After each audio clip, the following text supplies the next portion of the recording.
Here you are, madam. Please, sign here. Emeka, please. This house is the only memory of my mother that I have left. Please don't take it away from me. Ebere, is your dead mother more important than my mother? Sign it! That's not what I mean. Emeka, I've emptied my accounts for you. This house, this is all I have left. Ebere, I am your husband. You don't have a choice. Sign the papers. If anyone had told me that a 4-inch red bottom heel on a rainy Thursday night would change my life, I would have laughed and called them a joker. Seriously, how was a shoe supposed to make anyone fall in love? When I think about it now, that's exactly how it all began. Not the wedding, not the betrayal, not the heartbreak.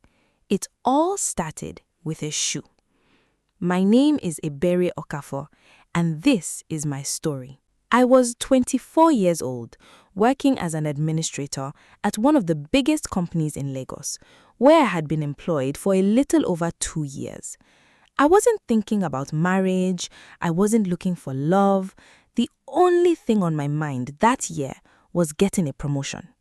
I wanted it badly, maybe too badly. That Thursday evening, Tina stood by my desk, watching me work while almost everyone else had already gone home. Ebere, don't tell me you're spending the night in this office today. No, I'm almost done. Just 15 more minutes. Tina rolled her eyes. You've been saying that for the last 30 minutes. I smiled. I know, Tina. There's a presentation I need to finish before morning, and I don't want Mr. Dayo to chop off my head. Before leaving, she pointed a finger at me. Good night, workaholic. That was Tina's favorite name for me, workaholic. And honestly, she wasn't completely wrong. I was the type who arrived early, left late, and volunteered for extra work without anyone asking. That evening, the moment I stepped outside, I wished I had listened to Tina earlier. The rain was pouring heavily. Not the kind of rain you simply walked through, the kind of rain that attacked every part of your body the moment you stepped into it. Cars sped through the flooded road, splashing water in every direction as everyone hurried home, while the streets had become unusually quiet because of the heavy downpour. As I was about to cross the road, I felt my foot stuck. I nearly lost my balance. When I looked down, I almost cried. My heel was trapped. The floodwater had completely hidden one of the metal drainage covers, and my heel of my shoe had slipped right into it. Of all the shoes I owned, it had to be that one, my favorite pair of heels, the one I had saved for months to buy. There was no way I was going to leave without a fight. So, there I was, standing in the middle of the rain, struggling with a stubborn shoe, while cars drove past one after another, splashing even more water on me. Looking back now, I probably looked ridiculous. I was so focused on pulling my shoe free that I didn't even notice that someone was standing behind me. Need a hand? The voice caught my attention immediately. I looked up, and for a second, I simply stared. Maybe it was his height, maybe it was the rain, or maybe it was because the man standing in front of me looked like he had stepped straight out of a movie scene. Rainwater ran down his face to his chest. The first few buttons of his shirt were slightly open, and his sleeves casually rolled up. A travel bag hung across his shoulder. Yet, somehow, he looked completely calm.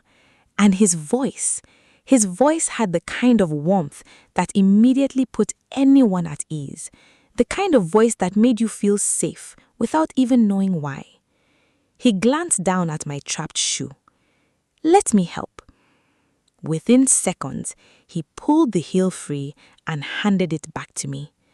Just like that, the same shoe I had spent several minutes struggling with, he had solved the problem in less than 30 seconds. Thank you. That was my favorite shoe. You're a lifesaver. He laughed softly. Then I guess that makes me your hero. I couldn't help laughing. My name is Emeka. I'm Ebere. We shook hands. Then we both laughed when we realized our names started with the same letter. One joke led to another. Before we knew it, we found ourselves standing beneath a small roadside shelter, waiting for the heavy rain to ease. That should have been the end of it. A stranger helps a lady in the rain, she thanks him, they go their separate ways. Simple. But life rarely asks our permission before changing direction. For over an hour, we both stood beneath that small roadside shade while the rain poured endlessly around us. At first, neither of us paid much attention to the time. We were simply two strangers trying to pass the time, talking, laughing occasionally, and allowing the storm to do whatever it wanted. Then I noticed him sneeze. Once, then again, and then a third time. He tried to act as though he was fine, but he wasn't. It was obvious he was cold. His shirt was completely soaked, and the cold wind certainly wasn't helping. In fact, it looked like he had been caught in the rain much longer than I had. I watched him for a moment before glancing in the direction of my place, which was only a few minutes away. Normally, I would never invite a stranger into my home. Never. Even now, when I think about it, I still wonder why I did. Maybe it was because he had helped me. Maybe it was the warmth in his presence. Or maybe it was simply because talking to him felt so easy. Whatever it was, I found myself speaking before I could think. I live around the corner. You can wait there until the rain slows down. For a second, he looked surprised. Then he smiled. A genuine smile. The kind that reached his eyes. Are you sure? I nodded. It's better than standing here freezing. A few minutes later, we were making our way through the rain. By the time we arrived at my house, both of us were completely drenched. I unlocked the door and stepped inside.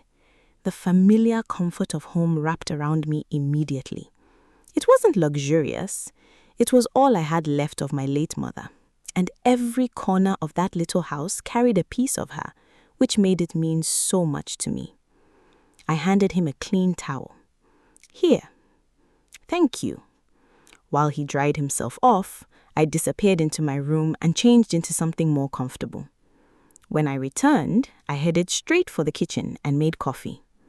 A few minutes later, we were sitting across from each other with steaming mugs in our hands while the rain tapped steadily against the windows. Talking to him felt surprisingly relaxing. He always seemed to know the right words to say, almost as if he could read my mind. He didn't feel like a stranger.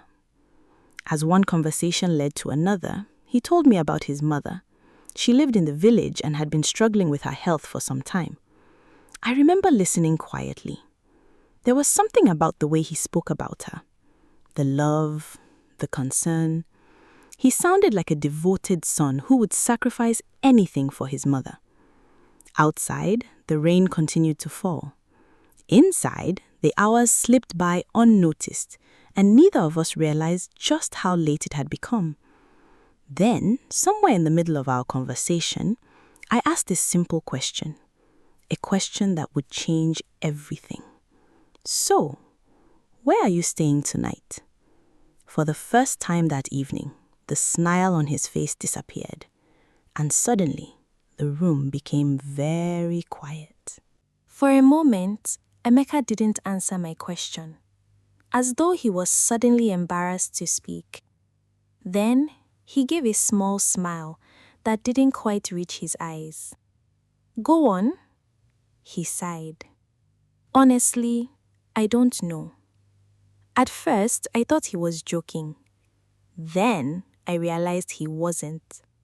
He explained that he had arrived in Lagos with the little money he had managed to save, and that the job interview was supposed to be his big opportunity. The position came with accommodation. That was what he had been counting on.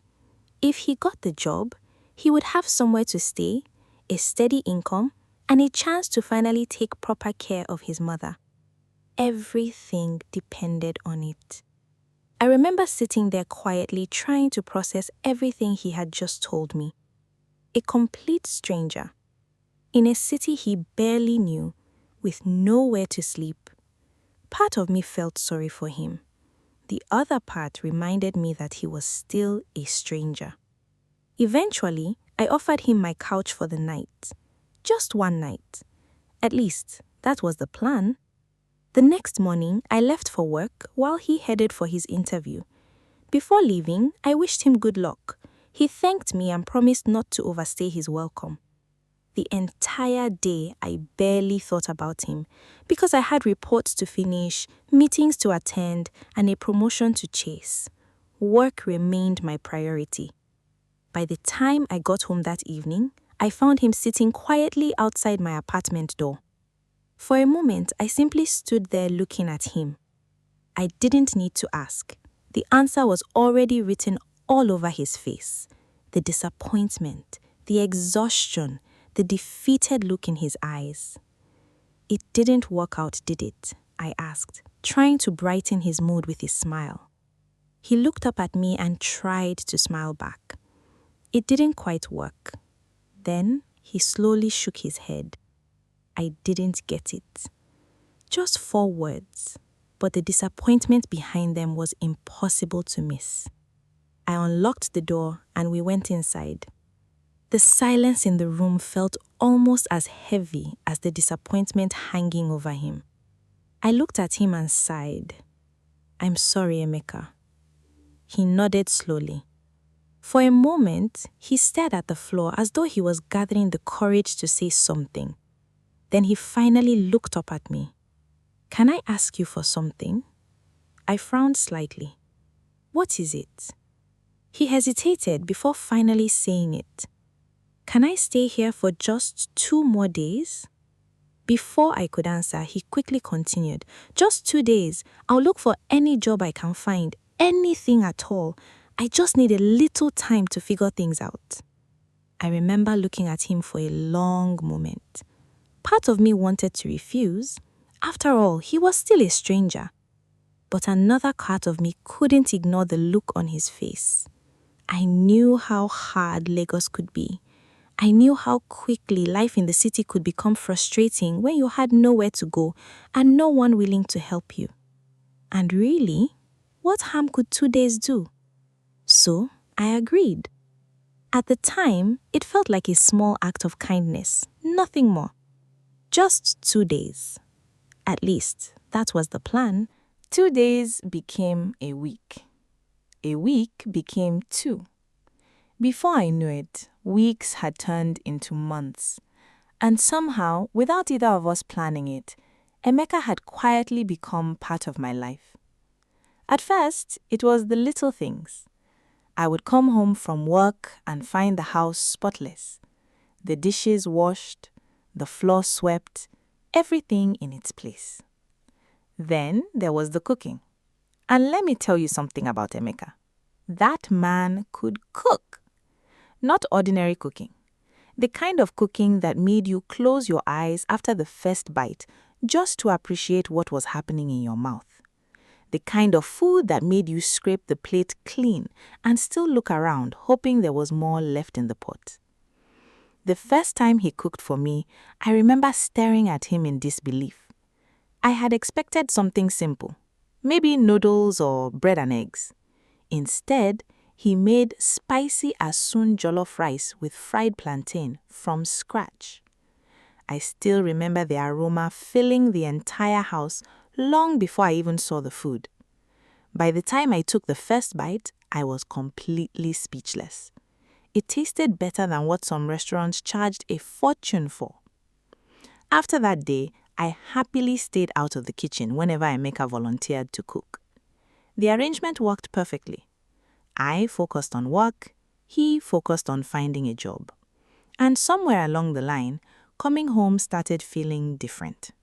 His presence made the house feel warmer, more lively. Without even realizing it, I had started looking forward to seeing him at the end of every day. For weeks, Emeka and I could both feel the tension between us, but neither of us dared to admit what it was. Every time she visited, she would look at us and smile as if she knew something we didn't, or maybe something we were both pretending not to know. One Friday evening, I came home from work and found Emeka in the kitchen. The smell of food filled the entire house. "You know," I said, dropping my bag, "your future wife is going to be very lucky." He looked up from what he was doing and smiled. "What if she's standing right here?" I laughed, but my heart skipped. Did he just call me his wife? Later that night, after dinner, we sat together on the balcony.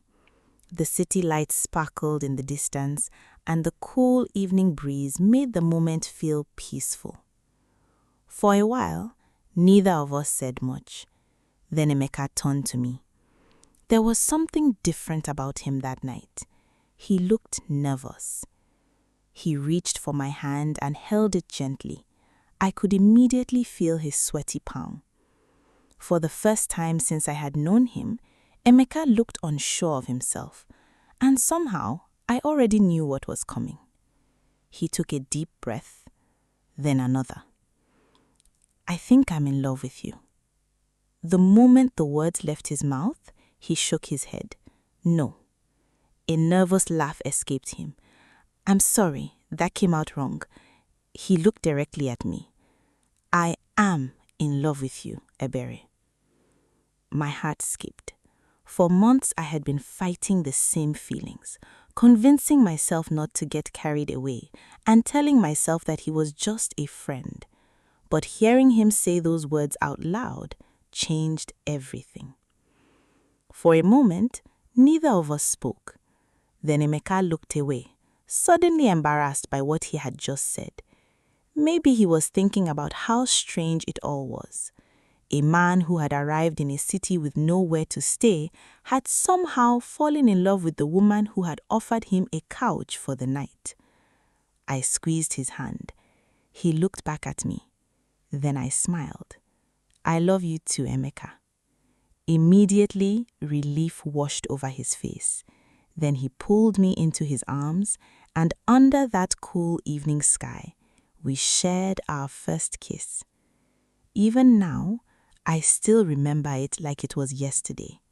It was October 14th, the night we stopped pretending, the night we shared our first kiss, the beginning of our love story. After that night on the balcony, things between us changed completely. There was no more pretending. We were officially lovers. And honestly, those were some of the happiest months of my life. Life wasn't perfect, but it somehow felt lighter. We talked about the future, the house we wanted, the places we wanted to visit, the life we hoped to build together. He wasn't working yet, but I could already see the future he had planned for us. I believed in his dreams. We believed we would get there eventually. A few months later, Emeka proposed. There was no fancy restaurant, no expensive ring, just the two of us. Of course, I said yes. It wasn't how I had pictured my engagement, but it was what he could afford. A few months after that, we got married. The wedding wasn't anything extravagant. It happened just after a Sunday service, where, surrounded by a few friends and people who genuinely cared about us, we exchanged our vows and became husband and wife. There were no luxury decorations, no grand reception, no wedding dress, just love. At least, that's what I believed. I still remember looking at him that day and feeling certain that I had made the right choice. He didn't have much, but he had dreams, he had plans. For the first few months of our marriage, things went well. Then something good finally happened. Emeka got a job. I was happier than he was. After everything he had gone through, it felt like life was finally rewarding his persistence. I remember how excited we both were. We celebrated with a bottle of cheap champagne, Neither of us cared. We were happy.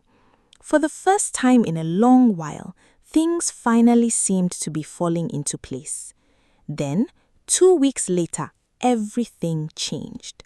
The company shut down. Just like that. One day he had a job, the next day he didn't. I still remember the look on his face when he came home with the news. The disappointment, the frustration. He barely spoke that evening. He simply lay there staring into space. For a moment, I felt terrible for him. He had worked so hard to get back on his feet. Now he was starting all over again. I sat beside him and held his hand. "We'll be okay." He looked at me and said nothing. He had completely lost faith, but I didn't. I believed in him. I believed in us. I believed this was just one difficult season that we would eventually laugh about someday. So, while he continued searching for another opportunity, I took on every responsibility in the house, just like I had in the beginning, except this time it was twice as much. I paid the gas bill, the water bill, bought the groceries, and made sure I handled everything. I even made sure there was always fuel in the generator when the electricity went out, because Emeka hated sleeping in the dark. I did everything with nothing but my salary. I didn't see it as a burden. That's what marriage was, wasn't it? On his birthday, I wanted to surprise him with something big, something that would finally make him smile again. The payment plan I had been making for my first car was finally complete. It was a 2024 Kai SUV. I had saved for years to buy that car, long before I even met Emeka. When it finally arrived, I handed him the keys. He was so happy. I didn't want people to look down on him, so while he drove around in my car, I took public buses to work. I didn't see anything wrong with it. If my husband was driving, I was okay. At least that was how I saw it. And because I loved him, I never complained. Not once. I simply kept telling myself that one day all the sacrifices would be worth it. Not long after Emeka lost his job, he started talking more about his mother. I knew he had a mother, of course. He had mentioned her before, but until then, she had never really been a big part of our conversations. One evening, I came home from work and found him sitting quietly on the couch. The moment I saw his face, I knew something was wrong. "What happened?" I asked. He rubbed his forehead. "My mother is seriously sick." I sat beside him immediately, worried. "What did the doctor say?" He sighed. "They said she has diabetes and needs serious care." I felt sorry for him. Losing his job had already been hard enough. Now this. A few days later, he told me she needed money for her blood tests. Without thinking twice, I offered to help. After all, she was my mother-in-law, and even though I hadn't met her yet, I still considered her family. The first transfer wasn't much, just enough to cover the series of tests she needed to undergo. The first time, I offered to help pay, but after that, it slowly became an obligation. Even before the month ended, Emeka had already sent me the account number. "Babe, don't forget to send the money for Mama's prescriptions." That was how it became every month. I sent more than half of my salary to the village, including my bonuses. Whatever was left was used to run the house and fuel the car for Emeka. I didn't question him because I didn't want to make him feel like I was looking down on him simply because he didn't have a job. I kept telling myself that if my own mother was sick, he would do the same for her. Months passed. Emeka was still searching for work. His mother's health seemed to get worse every time we talked about her. There was always another expense, another bill, another emergency. I kept dipping into my savings. What started as occasional support slowly became a regular part of my monthly salary. Before I could reel it, I was planning my entire budget around his mother's needs. I stopped buying things for myself. Whenever I saw something I liked, I would simply tell myself it could wait. The new shoes could wait, the new clothes could wait, everything could wait. It was as though the moment my salary entered my account, it was already on its way to the village. There were even months when I looked at my account balance and wondered how I had managed to spend my entire salary just 4 days after payday, to the point where I had to borrow transport fare from a colleague at work just to get home. One afternoon during lunch break, Tina stared at me for a few seconds before shaking her head. "What?" She pointed at my shoes. "They're old, Ebere. Ebere, when was the last time you bought something for yourself?" I laughed, trying to wave off the conversation. "I'll change them soon, Tina." Tina folded her arms. "You're always working, yet with all the money you're earning, none of it shows. You look unkempt, Ebere. When was the last time you even did your hair?" I tried to force a smile. "It's not that bad." "Yes, it is." I already knew where the conversation was going. I'd heard it before. She lowered her voice. "How much have you sent this month?" I sighed. "Tina." "Ebere." I looked away. That alone answered her question. Her expression changed immediately. "Again? It's for his mother. Every time?" I felt irritation rising inside me. Not because Tina was lying, but because I felt like she didn't understand. "She's sick. Have you seen her?" I frowned. "What kind of question is that?" "I'm serious. Emeka wouldn't lie about something like that." Tina didn't say anything, but the look on her face bothered me. I leaned back in my chair. He has never given me a reason not to trust him. People don't usually give you a reason until they do. I shook my head. "No, not my Emeka." Tina sighed. "I'm just worried about you." "I know, and I'm fine," I said with a smile. The truth was, I knew Tina was right. I wasn't fine, but at that point, I still believed in him completely. I believed in the future we were building together. So if helping him meant depriving myself of a few things, I was willing to do it, because that's what love looked like to me back then. Sacrifice. The years passed faster than I expected. 1 year became 2. 2 became 3. Before I knew it, 5 years had gone by. By then, sending money for Emeka's mother had become part of my life. There was always something. Hospital bills, medication, tests, another emergency, another expense. And because I trusted him completely, I never questioned any of it. I worked constantly and took on extra responsibilities at work. Yet the promotion I had dreamed about seemed to move further away with each passing year. It got to the point where we had to sell the only thing my mother had left behind for me, my house, just so we could continue sending money for Emeka's mother's treatment. I was completely heartbroken because that house held so many memories of my mother and me. Now, it was gone. Emeka was the one who even brought the buyer himself. He promised that one day he would buy me a bigger and better house. But the truth was, I didn't want a bigger house. I wanted my mother's house. Still, because I loved my husband, I let it go. Then we moved into a 1-room apartment, just a few streets away. That weekend was Tina's engagement party. Emeka couldn't come with me because he had traveled to the village the day before to see his mother. According to him, the doctors needed him to sign some papers for the operation she was scheduled to undergo. So I attended alone. I remember wearing the best dress I owned that evening.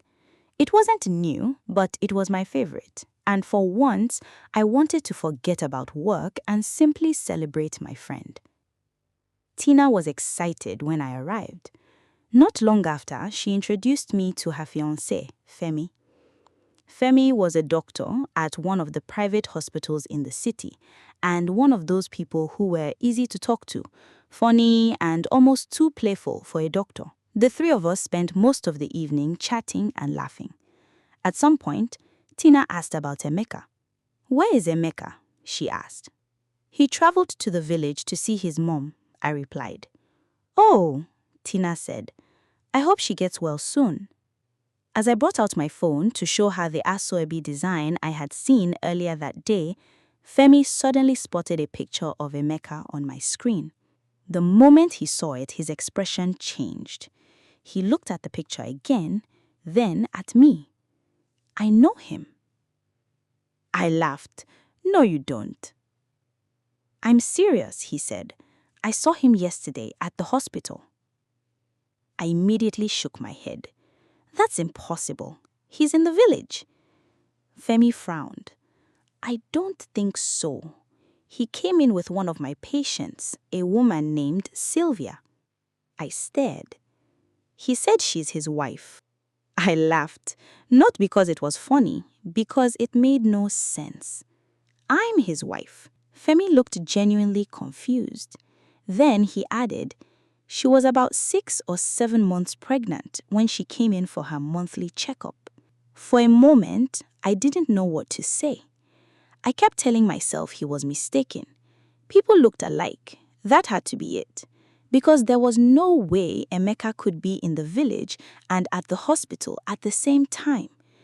At least, that was what I kept telling myself that night. When Emeka got back, I didn't ask any questions. I simply asked about his mother, just as I always did. He gave me the same answer. She's responding to treatment. The doctors are doing their best. Let's just keep praying for her. I nodded. I said nothing about Tina's engagement party, nothing about Femi. Whenever I questioned him, he always managed to make me feel like I was the one creating problems. So I kept quiet. 2 weeks later, he told me he was traveling to the village again. He said his pastor had given him anointing oil for his mother and wanted to deliver it himself. I asked if I could come. He smiled and shook his head. Don't worry, babe. You're the only one keeping this family afloat. We can't risk you missing work. I didn't argue. But that morning, I made up my mind. I was going to follow him. He left early, and a few minutes later, I got into a taxi and asked the driver to follow his car. I expected we would leave the city. Instead, he stopped in a quiet neighborhood just a few miles away. This wasn't the village. He got out and walked toward a neat house at the end of the street. I asked the driver to stop a short distance away, and I watched from where I sat. Then I heard it. Daddy! I froze. A little boy came running and threw himself into Emeka's arms. Moments later, another little boy joined him. He laughed, lifted one of them into the air, and held him close as though this was part of his everyday life. Then a pregnant woman stepped out of the house. The moment she saw him, she smiled. He walked over and kissed her. My heart dropped. For a few seconds, I couldn't breathe. Everything around me suddenly felt blur. I somehow found the strength to get out of the taxi and walk to the front door. I knocked. Then the woman opened it. Yes? I swallowed hard. Does Emeka live here? She nodded. Yes, he's upstairs taking a shower. Before I could say another word, one of the little boys came running toward her. Mommy, look what Daddy bought me. She smiled. Your daddy is a good man. That was it. I didn't need another explanation. I didn't need another lie. For 5 years, Emeka has been using me to send money to another woman who happens to be his wife. 5 years of sacrifice, 5 years of trust, collapsed in a single moment. I simply turned around and quietly walked away, shattered and devastated. I don't even remember how I got home that day. My body was there, but my mind wasn't. Everything I had seen kept replaying in my head. Emeka had children. He had been married all these years. He had another family. I cried until there were no tears left. The next morning, I went to work as usual. I tried to hide the pain. At least, not yet. Deep down, I still hoped there was an explanation. Maybe I had misunderstood. Maybe what I saw wasn't what it looked like. Maybe everything would make sense once Emeka came home. A few days later, he returned. I was already sitting in the living room, waiting. He walked in, dropped his bag, and greeted me like every other day. Then he noticed my expression. Babe? I looked at him. Who is Sylvia? For a brief moment, he froze. Then he forced a confused look. What are you talking about? I saw everything, Emeka. My voice shook. There was never a sick mother, was there? You've been married all these years. You have a wife and children. The color drained from his face. He tried to deny it. Then I brought out the pictures. His eyes slowly dropped.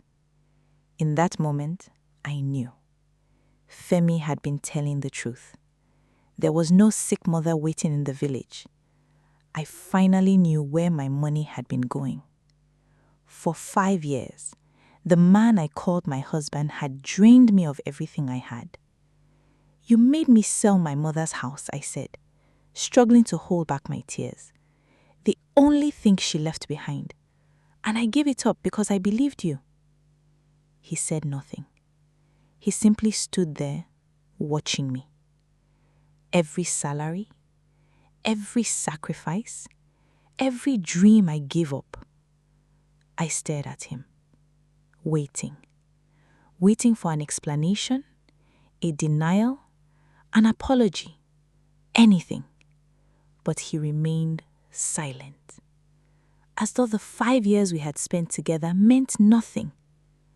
Then, without saying a word, he turned and walked into the bedroom. For a moment, I thought he was finally going to explain himself.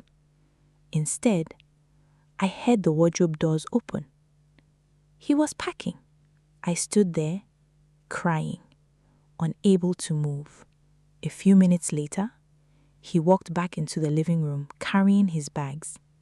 He looked at me for a long moment, then he quietly said, "It wasn't supposed to end like this." And with that, he walked past me, opened the door, and drove off with my car, the car I had saved up for years, my sweat. He took everything from me, just like that.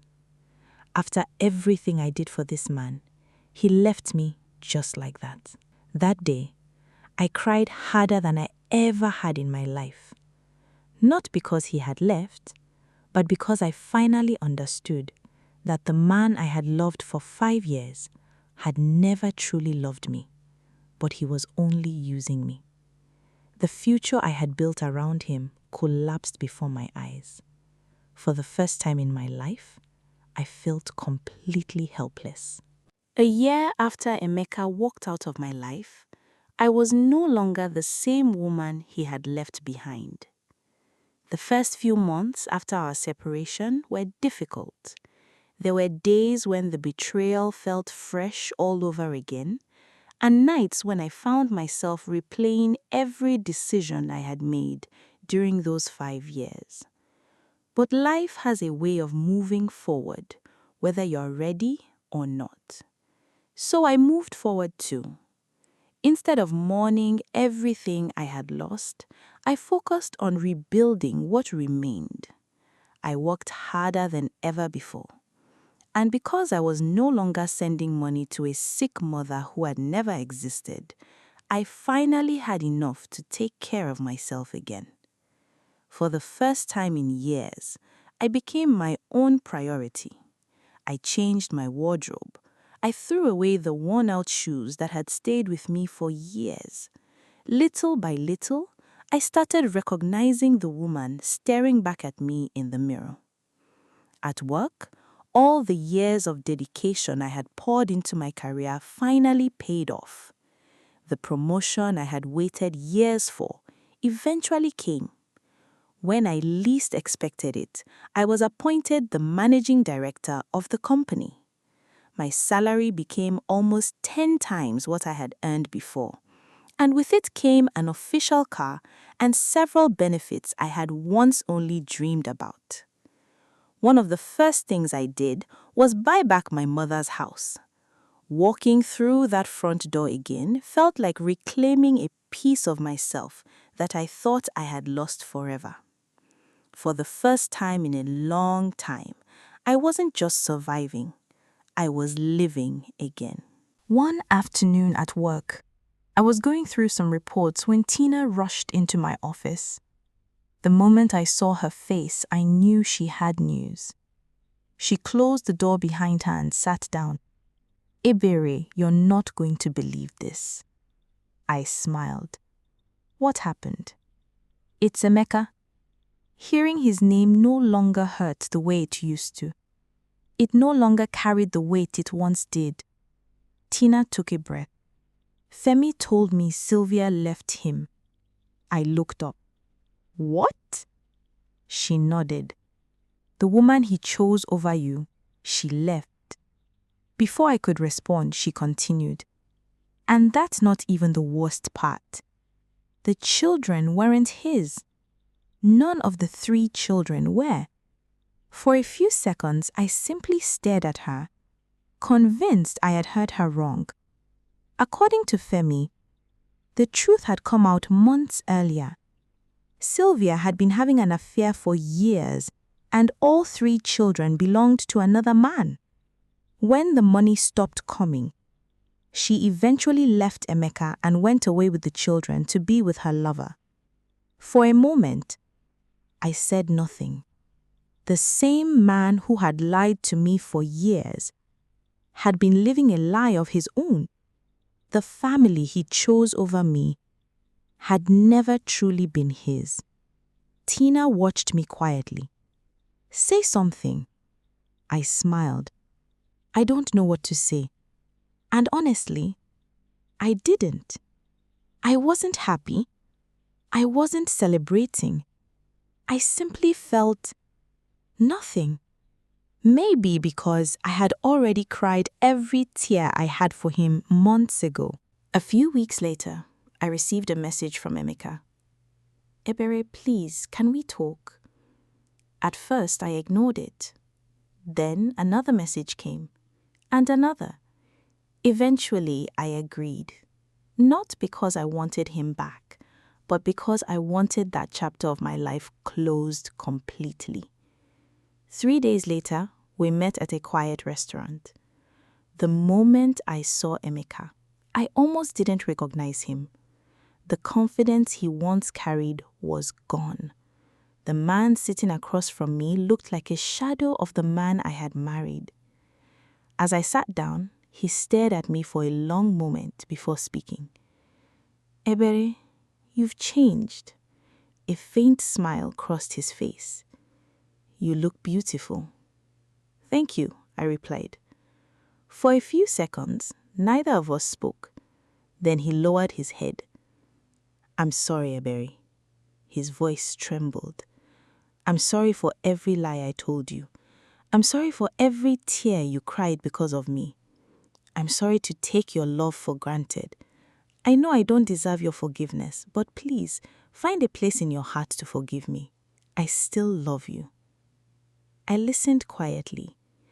There was a time when I had imagined this moment over and over again, wondering what I would say if he ever comes back. But now that it was finally happening, I felt nothing. His apology couldn't give me back the 5 years I had lost. It couldn't erase the sacrifices I had made or the nights I had cried myself to sleep. Some things are simply too broken to be repaired. When he finished speaking, he looked at me with hope lingering in his eyes, as though he still believed there was something left between us. I held his gaze for a moment before smiling gently. "I forgive you, Emeka." Relief washed over his face. Before he could speak again, I continued. "I forgive you because I've already made peace with what happened. I refuse to carry the weight of your choices for the rest of my life." The relief on his face slowly disappeared. "You were only a chapter in my life, not my future. You are part of my past, and that's exactly where you will remain." He lowered his eyes and said nothing. Then I stood up, picked up my bag, and looked at him one last time. "I'm glad everything happened the way it did." He looked up, surprised. "Because every single thing you think stole from me came back to me in 100-fold. I didn't need to fight you. I simply allowed karma to do its work. As I turned and walked toward the door, I didn't look back. Not because I hated him, but because there was nothing behind me worth returning to. For years, I blamed myself. I felt I was never good enough because of my body size, wondering what I could have done differently. But time has a way of revealing the truth. His betrayal was never a reflection of my value. It was a reflection of his character. The life he was living now wasn't my revenge. It was simply the consequences of the choices he had made. As I stepped out of the restaurant, the cool evening breeze brushed against my face. I wasn't walking away from the man I once loved. I was walking toward the woman I had fought so hard to become. And without looking back, I finally closed the chapter that had begun on a rainy Thursday evening with a shoe trapped in a drainage. So, my dear viewers, let this story of Ebere remind you of this. Love should never cost you your identity. Sacrifice for the person you love, but never ignore the signs that your heart is warning you about. The right person will cherish your kindness, not take advantage of it. Protect your heart, trust your wisdom, and never forget that your love is valuable. Thank you for watching. I'll see you in the next story.